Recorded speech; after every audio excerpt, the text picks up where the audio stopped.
You know how many people have those kind of relationships? They just tell them what they want to hear? Even though, how often do you see this? Have a friend, everybody's together, and they say, oh, I broke up with Billy Bob, it's so bad right now. They're like, oh, Billy Bob was an asshole. I'm so sorry. And then as soon as that person leaves, dude, she's a fucking mess. This is her 5th boyfriend in 7 months. Didn't she get it? My goal isn't that anybody likes me first. I'm far more interested in you learning and growing before liking me. Of course, this makes me problematic as a partner, because the closer you get to me, you're like, fuck, growth. I'm on a mission. The people on a mission don't slow down for others. They can't, which is tricky. That has its own kind of consequences to it. Mission first. I actually said this here 6 months ago, but it just dropped as a 45-second short on YouTube and IG. Man, there was a lot of pissed off people. Probably one of the more negative hate comments I've gotten. And all I said was, the snippet, unfortunately when we do shorts, context is almost always missing, but that's kind of part of it. Humans seem to respond to inflammatory content, which drives me up a frickin' wall, but it's just human. Human likes inflammatory content. So I think the headline was, be loyal to your values before people, and yes, even your family, or something like that. Man, there was a lot of people that weren't very happy with me on that. Well, why? Because they heard it through their lens and they didn't get the context I was speaking in.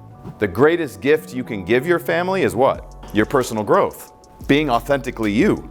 That is hard to reconcile for a lot of people, which is why the vast majority of people are miserable in their relationships, because they don't live from an authentic place. Do you know how exhausting it is to try to be something for someone that you are not, because you think that's what's going to make them happy? You're not serving them.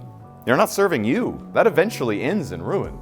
The best thing you can do is be authentically you, and then find people that genuinely love the authentic version of you.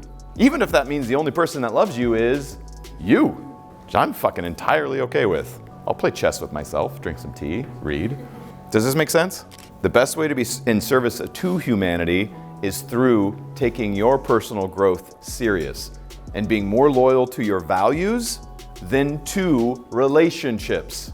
They will shift. And when we all get done walking each other home, there will be nothing but hugs and kisses on the other side. I promise. I'm the same dude in all of my relationships. For me being a good friend is being honest. Me being a good friend is holding you to what you agreed upon. Me being a good friend is holding the boundaries and standards for our relationship, for our business, for that context. See the difference? Isn't that interesting? Some people don't see that. It's like being a friend is telling you what you want to hear. Oh, yeah, right. You know how many people have those kind of relationships? They just tell them what they want to hear? Even though, how often do you see this? Have a friend, everybody's together, and they say, oh, I broke up with Billy Bob, it's so bad right now. They're like, oh, Billy Bob was an asshole. I'm so sorry. And then as soon as that person leaves, dude, she's a fucking mess. This is her 5th boyfriend in 7 months. Didn't she get it? It's like, why didn't anybody tell her that? Instead, just, oh, shh. Because we think that's what being a good friend is. How gross is that? If I got shit in my teeth, fucking tell me. If I got bad breath, tell me. If my hair's fucked up, please fucking tell me. If my tie's fucked up, Arturo, tell me. That's being a good friend. Be honest. I'm not saying be hateful. I'm not saying intentionally be an asshole. I'm saying be honest. Being a good friend is being honest. So sometimes it's just recalibrating what we think being a friend is.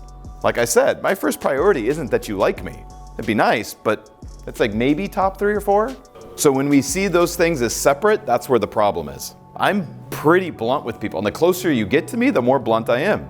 Now I try to deliver it in a way that's gonna be palatable, and most of my closest friends appreciate that about me, because I'm not gonna fucking blow smoke up their ass. So you can set that tone early in the relationship by setting a tone for how you show up, your expectation. But I don't really have to have those conversations, it's just who I am. And there isn't personal me and business me. It's all just me, baby. If you enjoyed this video on relationships, you can check out more content like it in my playlist right here.